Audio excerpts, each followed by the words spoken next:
Jack's Missing Crown by Judith. On top of a hill there was a little town called Mother Gooseland. Not a far distance away there was an oversized shoe. Old Mother Hubbard lived in it. There was also a tower called Jack and Jill Daycare Center. Next door was a beautiful house. Farmer Diddell was there. In Mother Gooseland, the grass was always green. There were many more nursery-run buildings built in Mother Gooseland. That morning around 8 a.m., Sunny received a call from Jill. Her voice sounded very unusual. It was about Jack, her brother. He had fallen off the hill and lost his crown. They needed the crown for the fastest goose counting contest, or else it will be canceled. Whoever could count the most geese in 1 minute could receive the crown. Sunny wondered if the crown just was stolen or if it rolled away. Sunny Goose is always on the go. She never forgets her notebook or magnifying glass. Sunny Goose is the daughter of Mother Goose. Mother Goose is the mayor of Mother Gooseland. Sunny has yellow hair and blue eyes. She is a hard-working detective and always solves the case no matter what. Chicken Little is my first suspect because he was running around the hill over and over again. Was he doing his morning walk, or he could have stolen the crown since he always guesses a big number for the fastest goose counting contest? The three little pigs are my second suspects because they were jumping in their backyard trampoline higher than usual. Were they beating each other's trampoline records, or were they just squealing and jumping because they had stolen the crown? Jill Hill is my third suspect because she has always been jealous about Jack's crown ever since he had won it at the very first goose counting contest. The giant is my fourth suspect because he always makes Mother Gooseland shake. This shaking started at 8 a.m. when Jack tumbled down. Did the giant make the ground shake to distract all of Mother Gooseland's residents to steal the crown?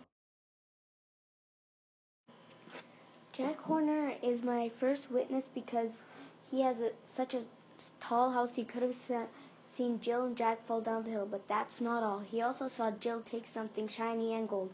After that, she ran to the deep dark woods and wasn't heard from until that morning. Goldilocks is my second witness because she was terrified by the three bears. She ran back into Mother Gooseland. As she was running out of the forest, she saw Jill run past her. Goldilocks thought that Jill was holding something shiny in her hand. Little Bo Peep is my third witness because she went into Mother Gooseland to find all her lost sheep. Somebody ran past her faster than the blink of an eye. It could have been Jill Hill since she's fast as mostly anything you could imagine. Sunny Goose wandered around in the muddy forest. Then she saw a muffin stuck in the mud. It must be Little Red Riding Hood, she yelled to herself, because she said that she would be delivering muffins to her ill grandmother today. Detective Sunny scanned the muffin with her fingerprint detector. This isn't making sense, Sunny whispered to herself.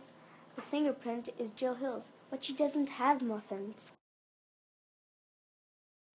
Little by little, the sky began to darken. Miss Goose saw that there was something pink glowing against the dark. Sunny ran to it. It was the pink lipstick she had given Jill for her birthday. Jill Hill, she huffed loudly. But I'm not sure. Sunny went on. She took a look at her boots. They were highly muddy, but she kept going. Then Sunny saw a piece of Jill's blue apron in the mud. Sunny took the smooth blue cloth and wandered along. Sunny was starving, so she climbed a tree, ate an apple, and went back on the case. A piece of newspaper was soaring through the air. Sunny caught it. It said, "Thanks, Little Red Riding Hood, for letting me have a muffin, Jill Hill." So off Sunny crept to Little Red Riding Hood's house. There, Sunny found Jill eat a muffin with the crown on her head. The giant was one of Sunny Goose's suspects, so she climbed the beanstalk and interviewed him. She figured out that the giant made all of Mother Gooseland shake, didn't even know anything about the case. He was only chasing Jack to get his cute chicken back. When Sunny Goose found the muffin with Jill's fingerprint, she knew who the suspect was, Jill Hill. Sunny went to Little Red Riding Hood's house and saw Jill eat her last muffin. Jill Hill knew that she was a slow counter for the fastest goose counting contest, so she stole Jack's crown. Jill got put into jail for 1 month. Jack's Missing Crown by Judith. Mother Gooseland was a place as busy as bees. The town was getting ready for the fastest goose counting contest. Sunny Goose, daughter of Mother Goose, was a detective in downtown Gooseland. Not a far distance away from where Sunny lived, there was a gigantic shoe. Old Mother Hubbard lived there. Also, there was a tower called Jack and Jill Daycare Center. Next door, there was a beautiful house. Farmer the Dell lived there. In Mother Gooseland, the grass was always green. There were many other nursery rhyme buildings built in Mother Gooseland. Nobody in Mother Gooseland would be expecting the fastest goose counting contest to be interrupted by a mystery. That morning around 8 a.m., Detective Sunny received a call from Jack. Jack and Jill went up the hill to fetch a pail of water. Jack fell down, and his sister Jill and his crown had disappeared. Sunny hustled to the hill on her goose. Sure enough, Jill and Jack's crown had disappeared.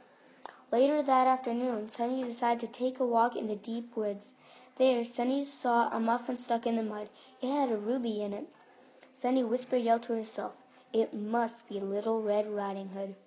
Sunny went to Little Red Riding Hood's house. Little Red Riding Hood, also known as Red, was home with an empty basket in hand. Ding dong, went Red's doorbell. Little Red Riding Hood opened the door. Sunny asked Little Red Riding Hood if she had the crown. "Of course not," replied Little Red Riding Hood. "Besides, I just finished delivering muffins to Granny. I did see Goldilocks running out of the woods. It looked like she would have been terrified by the bears." Sunny took her notebook out. She wrote, "Goldilocks. What time did you see this?" "Well, I'm not sure. All I know is it happened when the earthquake came," answered Red. So off Sunny hustled to Goldilocks' house.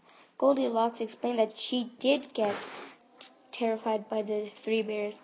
"I got tired when I was lost in the woods. I found a cottage, went in, and fell asleep in a little bed. But when I woke up, there were 3 bears staring at me," Goldilocks said with a huffing, terrified voice. "Although I did see a girl with gold in her hand, she was also wearing a blue apron." Sunny only knew one girl with a blue apron, Jill Hill. Why would Jill steal her brother's crown, Sunny wondered. But Sunny still went to interview Jill. On her way, Sunny found a muffin. She scanned the muffin with her fingerprint detector. Beep, went the tiny machine. The fingerprint was Jill's. Unfortunately, when Sunny reached Jill's house, she wasn't home. Then Jill heard someone rustling around in the forest. Jill popped out of the daffodil bushes. To Jill's surprise, Sunny was tapping her foot and looking at Jill angrily. Jill asked, "Is something wrong?" Sunny took a deep breath and answered, "Of course something's wrong. Haven't you heard your brother's tumbled down the hill and lost his crown?" Jill looked worried. "No, I don't." "Are you sure?" Sunny said, raising an eyebrow. "Of course I'm sure. But did you see Jack Horner staring?" Before Jill finished, Sunny had disappeared just like Jack's crown. On Sunny's way to Jack Horner's house, she looked at her boots. They were highly muddy, but she kept going. Then Sunny saw a piece of Jill's blue apron. She put it in her pocket. In a few minutes, she arrived at Jack Horner's house. Ding-a-ling, went Jack's doorbell. Jack opened the door with his face and hands full of scratches. "Did you take Jack Hill's crown?" Sunny quizzed with an exhausted voice. "No, why would I do such a thing?" Jack Horner declared. "Well," Jill said, "you were staring at them after they fell." "How can you explain that?" Sunny announced. "Well, I was only looking to see if anything happened when the giant was stomping," answered Jack. "Do you know why the giant was stomping?" Sunny proposed. "No idea," he explained. After 20 feet of climbing, Sunny arrived to her destination, the giant's castle. The giant didn't look so joyful. "Why were you stomping at 8 a.m.?" Sunny asked. "I was just getting my chicken back. That darn Jack tried to steal it," answered the giant. "Okay," replied Sunny. "Did anything else happen?" "Well, I did see Chicken Little say the sky's falling," the giant explained. "I found this beside this beanstalk." The giant was holding a rock with Jill's red glowing lipstick on it. "Thanks," Sunny replied. Finally, Sunny reached Chicken Little's hay bale. Chicken Little was collecting hay to make his house big enough for his cousins. Sunny asked Chicken Little if he took Jack's crown. "Why, of course not," Chicken Little responded. "Why were you running around the hill hollering, 'The sky's falling, the sky's falling'?" Sunny implored. "The sky was falling," yelled Chicken Little. Sunny explained that the sky didn't fall. "Oh, yes, it did. What caused Jack and Jill fall then?" Chicken Little asked. "The giant, of course," Sunny replied. "Oh, then I made a mistake?" said Chicken Little. "Yes, you did," said Sunny. She also asked if something else happened. Chicken Little explained that the pigs were jumping on their trampoline higher than usual. As always, Sunny rushed to the pig's house. Chicken Little was right. They were jumping higher than usual. First, Sunny thought they were trying to beat each other's trampoline records. Then, Sunny remembered the crime. Maybe they would be excited that they stole the crown. "Only one way to find out," Sunny said in her head. She sneaked to their backyard. "Oh, piggies," Sunny whispered in a high-pitched voice. All the pigs froze. Sunny strolled to the trampoline and asked if the pig took Jack's crown. "No," said the oldest pig. The two younger ones stood behind him. They were both shy. "Why were you jumping so high then?" Sunny replied. "We were bouncing and talking about the earthquake," said the oldest pig. "The giant stomping," Sunny corrected the oldest pig. Sunny told the oldest pig that the crown went missing. She also asked him if he took the crown. The pigs answered, "No," but he explained that Little Bo Peep, also known as Mrs. Peep, was looking in every corner of Mother Goose Land. The two other pigs nodded, so off Sunny went to Little Bo Peep's house. When Sunny reached Mrs. Peep's house, she had already shaved her sheep. "Did you take Jack's crown?" Sunny proposed. "And why were you wandering around in Mother Goose Land?" Mrs. Peep stood up and dusted her dress. "I was in Mother Goose Land to find Joe and Mo," she explained. "Those naughty sheep didn't want to stay with the rest of the sheep, and I didn't take Jack's crown." Sunny sighed deeply. Who could have taken Jack's crown? She thought. "I did see something or someone faster than the blink of an eye," Little Bo Peep replied. "I think it was Jill because she's fast at mostly anything you could imagine."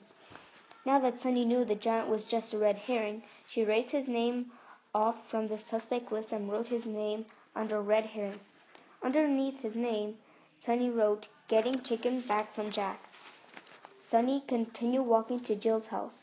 On Sunny's way to Jill's house, she found a piece of newspaper soaring through the air. Sunny caught it. The note read, "Thanks, Little Red Riding Hood, for letting me have a muffin. Jill Hill." Off Sunny crept to Red's house. There, Sunny saw Jill finish eating a muffin. Sunny entered Red's house. She asked Jill why she took Jack's crown. Unfortunately, Jill was jealous of Jack's crown. For stealing Jack's crown, Jill got put in jail for 1 month.